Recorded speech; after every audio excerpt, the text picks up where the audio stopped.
পাইছি আমরা এই মাসের মধ্যে কোরআন শরীফ নাজিল হওয়ার মাসটাও পাইছি। তৃতীয়ত হইছে কি এই মাসের মধ্যে আল্লাহর হাবিব মুহাম্মদুর রাসূলুল্লাহ সাল্লাল্লাহু আলাইহি ওয়াসাল্লামের উপর কোরআন শরীফ নাজিল হইছে। চতুর্থ নম্বর হইল যে এই মাসটা হইল রমজান শরীফের মাস, আল্লাহর দরবারে ইবাদতের মাস। এই মাসের মধ্যে আল্লাহ পাক রব্বুল আলামিনের ফরমান কোরআনুল কারীমের মধ্যে উদউনি আস্তাজিব লাকুম।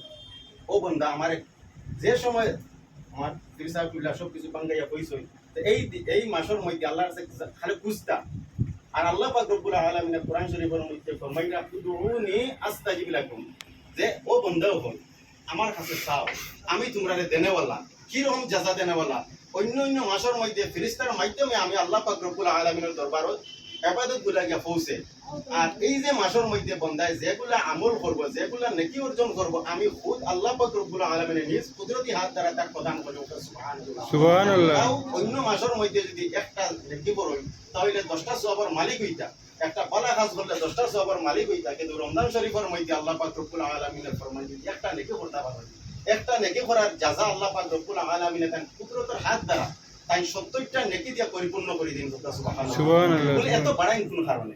আমার মাঠটা 5 মিনিট তাই অতিরিক্ত হয়ে যায়, সাবে মাত্র 5 মিনিট সময় দিছে। এই 70 গুণ বাড়ানোর কারণটা কি? আমরা অন্য মাসের থেকে এই মাসের মধ্যে ইবাদত হলো অত ফজিলত, অত জাযা কোন কারণে? বলে এই মাসের মধ্যে আল্লাহ পাক রব্বুল আলামিনের লগে সব জিনিসের লগে যদিও মিল না হয়, তাহলে বন্দার লগে একটা জিনিস মিল আছে। সুবহানাল্লাহ। যে জিনিসটা হইল গিয়া আমরা আল্লাহ পাক রব্বুল আলামিনের 10টা খাসিয়ত আছে। 10টা খাসিয়ত থাকার কারণে তাই আল্লাহ হইছে। এই 10টা খাসিয়তের মধ্যে একটা খাসিয়ত আছে, আল্লাহ পাক রব্বুল আলামিনের কোনোদিন তার খানি নাই, পানাহার নাই। আছে নি হবে জানা কারণ মনে হয় দিলে ধারণা আছে আল্লাহ খাই। আমরা কেউ ধারণা নাই যে আল্লাহ পাক রব্বুল আলামিন বেশক তাই কোনো খাই না। এই যে ধারণার লগে মিলাইয়া আল্লাহ পাক রব্বুল আলামিন আমরা বন্দা হিসাবে দুনিয়ার জমিনের মধ্যে আমরা কোন কাম করি? আমরা আল্লাহ পাক রব্বুল আলামিনের হুকুমরে পালন করতে গিয়া এই মাসের মধ্যে আমরাও সারাদিন আল্লাহর হুকুমরে তাবেদারি হইয়া আমরা খাওয়ানটা বন্ধ রাখি। এই যে একটা যে আল্লাহ পাক রব্বুল আলামিনের একটা যে ধারাবাহিকতার যে নিশানার মধ্যে যে আমরা তাকিয়া যে সারাদিন আল্লাহর হুকুমরে পালন করে উপবাস থাকি, এর প্রতিফল আল্লাহ পাক রব্বুল আলামিনের খুশি হইয়া বই বন্দা এই দিনের মধ্যে যে পালা কাজ করব, যে আমলিয়তের মধ্যে শরীক থাকবো, আল্লাহ পাক রব্বুল আলামিনের একে 70টা নাকি এই দিনগুলোর মধ্যে এই মাসের মধ্যে তাই নিজ কুদরতি হাত দ্বারা দান করেন। সুবহানাল্লাহ।